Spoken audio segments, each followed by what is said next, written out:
finally back to some Premier League action. As international break is over and Arsenal are back playing football this weekend as Arsenal take on Bournemouth in the Premier League, and we look to continue our undefeated start to this league season. Don't forget to like, comment and subscribe to the channel as I preview Arsenal taking on Bournemouth at the Vitality Stadium next. And so what do you think about that first half though, even though it was a tricky start? Yeah, I mean, it was...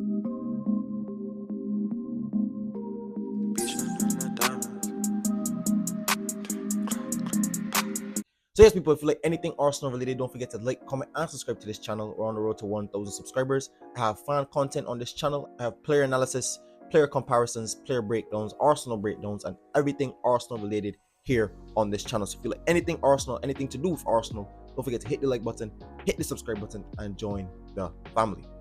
But nonetheless, we're going to be going straight into Arsenal taking on Bournemouth. And I want to do this match preview, and I just want to talk about a few things about Arsenal. During this international break, we did have the big Bukayo Saka injury scare.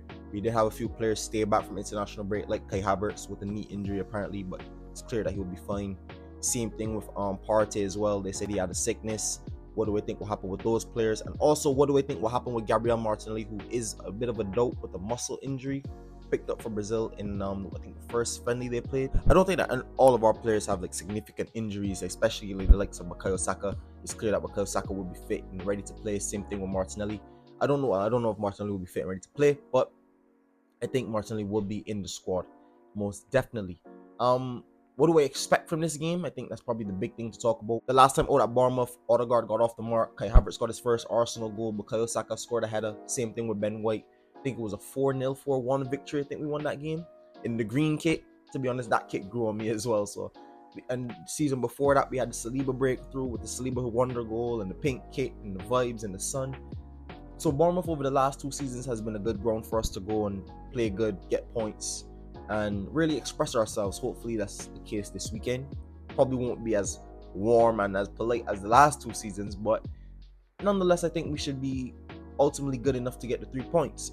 And with all that being said, I'm going to go straight into the lineup because I think that's the most important part and what you people came to see. Here it is. Here is the lineup I'm going with for Arsenal against Bournemouth. I have David Raya in goal. To me, probably one of the most consistent goalkeepers in the world right now. 2 clean sheets on international duty, as well as being a stand-up player for Arsenal to start this season as well. A top quality player. I've argued with people down this season. I don't think there's been a goalkeeper in Europe better than David Raya. From last season into this season, I don't think there's been a better goalkeeper. I mean, you guys in the comment section down below, let me know what you think. I think David Raya is absolutely outstanding, and he's been proving that. But David Raya obviously will keep his place. He's the #1 keeper. Backline, I have Yuri and Timber coming back, who missed the last time up against Southampton. Him and Ben White both missed the Southampton game. I expect Timber to be back. Did not go on international duty. They were resting him, just taking precautions with Timber. I think Timber will be ready and fit to play. Timber, to be honest, this season has been outstanding, whether that be left back or right back. Timber has been unplayable, undroppable for me. What he provides for us going forward on either flank, whether that be defending, I think athletically he's a great defender, willing to get up and down the channels. And we've seen the goal against Leicester. He's willing to get up and down the channels, like I said, and in an attacking sense, put balls into the box, and he can always be a threat. So I'd go Yuri and Timber as right back. Gabriel and Saliba obviously keep their spots. Best on the back pairing in the world for me as well. And then go Ricardo Calafiori. Someone to me who since he came into this team has given Martinelli and a lot of this left-hand side life, whether that be aggression, or just winning the ball back in good areas, reading the game, understanding the game. And the biggest thing biggest thing for me, which I think everyone knew about, was his ball progression. The way he brings the ball out. He's so composed, so smart with the ball, plays the ball really, really well. And I think if he just hones in a bit of that controlled aggression, just hones it in a little bit, plays a little bit smarter sometimes, because we've seen against Man City, he got done by Savinho. But other than that, he was outstanding that whole entire game. So I just think small things for Calafiori, and I think overall top player, I'd have him starting with Timber, with Gabriel and Saliba. Into the midfield, this is the biggest thing, and I think is probably the most important thing I need to talk about, and that is the midfield 3 and how it lines up. Now, in my predicted lineup, you see I have here Declan Rice at the base, I have Moreno on the left-hand side of the 8, and I have Trossard on the right-hand side of the 8. I'd go with this because long-term, as an Arsenal fan, I think this midfield 3, I think Declan Rice will play as the base of the midfield, with Mikel Moreno working that channel with Martinelli, and them having a really, hopefully building a really good relationship, as well as Ricardo Calafiori. And I think with Moreno, we've seen at the Euros, he's someone that likes to get up and down through those channels. He likes to drive with the ball, and he's really smart. And I think that left-footed profile of player, similar to what we had in Granit Xhaka, will help unlock this left-hand side further. Same thing with Declan Rice. I think he wins the ball really good at the base of the midfield, and I think he's a better passer and a better controller of the game when everything is sitting in front of him and he doesn't have to take it on the half turn. And I'm not saying he can't do those kinds of things, but I think his game is better suited as the base of the midfield 6. So I'd go Declan Rice at the 6, Moreno at the left side of 8, and then the right side of 8, I'd go Trossard. Now, a lot of people ask, why Trossard? Why not Nwaneri, for example, or why not somebody else? Go Trossard, because when Odegaard comes back, that's the profile of player that we will have. And I think that's the closest profile of player we do have to Martin Odegaard in this team. Trossard is a really good player on this. Forget the goals and forget the finishing. We know about Trossard's finishing. We know he's one of the best finishers at this club. 17 goals last season. Important goals already this season, and important contributions this season as well. But the way he's able to get on the ball, control the ball, and he likes to look forward, the pass for Kai Havertz at the Emirates in the Champions League, and even just his cameo against Southampton, the way he gets on the ball, the way he's able to do those little tricks and flicks and link up the play, I think is perfect for what we need. Now, I know Kai Havertz will come in there, maybe do a job. I don't know. But I don't think Kai Havertz is the profile of player we should be playing in that. I think Kai Havertz has his profile and has that number 9 position, so play him in the number 9 position and let Trossard work in those little areas and link up players like who I have on the right hand side, Bukayo Saka. Up top will be Kai Havertz, and then you have Martinelli off the left. I put Martinelli in the starting lineup because even though I think he's carrying a bit of a worry, according to Brazilian folks and all these outlets are pushing it out there, I think he will play.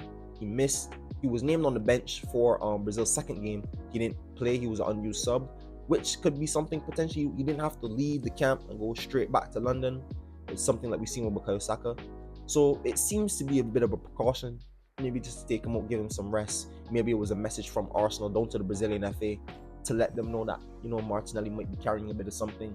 Just, take it easy with him, especially when they're 4-0, when they think they beat Paraguay 4-0. So they really didn't need Martinelli in that game either way. So listen, I think that we have to go as strong as possible, get the 3 points, look solid in doing so, and really stamp our authority on this season. Now, I know we've been undefeated this season, but a lot of people still have saying, we're boring, we're not playing this stuff. But I think that just goes to the circumstances we've been put in. 2 red cards in 2 crucial games against 2 good opponents, whether that be City or Brighton. And a lot of the circumstances we were in a lot of these tough games, we had to go to Villa, we had to go to Spurs, we had to go to City, we had to play Brighton, we had Champions League to play, all in that run of time. So I understand, and I think now is the time where fans are gonna want to see, free-flowing football, looking for us to control the game and dominate the game. And we were starting to build into that momentum, into that rhythm when we seen against Leicester and Southampton. Now, I know those games didn't go fully to plan, but it's a building rhythm. You're building the rhythm. So I think hopefully come back from international duty. It's always difficult to come back and then go away from home, especially to a ground like Bournemouth, who play good football, who play good attacking football. But I think it would be too much for them. I think the quality we have in the starting lineup should be enough to get the 3 points. And for me, my prediction for this game would be a 2-0 Arsenal victory. I have Kai Havertz getting another goal, and I have Gabriel getting a goal from a header. Bukayo Saka hopefully to get his 8th assist of this Premier League season and potentially break the record this season. So let me know in the comment section down below, ladies and gentlemen, what do you think about this Arsenal game? What are your feelings towards this Arsenal game? How you feeling going into the game? What do you think about the lineup? Should Timber start? Should Ben White get a chance back in the team? What do you think about Moreno? What do you think about the midfield? I think the biggest thing I want to talk about is this midfield. So get the midfield comments going, please. Let me know. Would you like that midfield I put down? Do you like my reasoning for why I put it down? Because I think long term, that's the profile and that's the midfield we will be looking at. So let's play. Let's see how it works. Let's build the rhythm. So when now Odegaard comes back, Odegaard is slotting perfectly. So let me know in the comment section down below what you think, ladies and gentlemen. Let me know if you like that midfield. Let me know if you like the team overall. And let me know, even if you don't like this team, what do you expect Arsenal to do this weekend? It's going to be a massive game for us. First game back from international duty as we look to continue our undefeated start to not only the Premier League season, but to the season overall. Well, like I said, don't forget to like, comment, and subscribe to the channel. We're on the road to 1,000 subscribers. And I'll catch you guys in the next one. Peace.